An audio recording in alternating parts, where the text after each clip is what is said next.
Province will be holding a public inquiry into money laundering. Premier John Horgan making the announcement just a short time ago in Victoria. That's where we find CTV's Binder Sudge. So, Binder, what's the scope of this inquiry? Yeah, Scott, the government says that the inquiry will look at the full scope of money laundering. So that includes things like real estate, gaming, financial institutions, as well as luxury goods and professional services. The goal is to find out who knew what and when, and who is still participating in and profiting from this crime.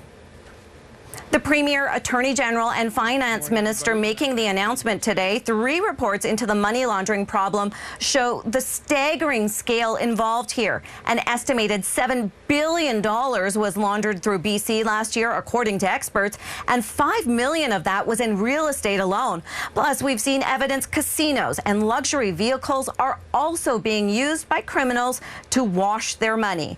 Now, despite the potential cost of the inquiry, if you factor in the impact on housing prices, the lives lost to the opioid crisis, and the depth of the problem, the Premier says Cabinet made the decision to greenlight the inquiry.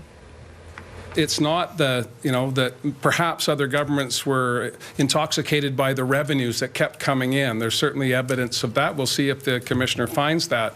The issue is, how is this affecting people? Their valuable reports gave us the basis on which to make the decision to hold a public inquiry. Even with many red flags, the problem of money laundering in BC is bigger than we thought and is more entrenched than we'd hoped. It is also clear that some individuals have refused to participate in our reviews voluntarily. We are done with asking nicely. So, Binder, what's the timeline here for the inquiry? Yeah, well, the final report is due May 2021, but the Commissioner could ask for more time. BC Supreme Court Justice Austin Cullen has been tasked with leading the inquiry, and so far we don't have a price tag for what all of this may cost. Scott? Okay, thank you, Binder.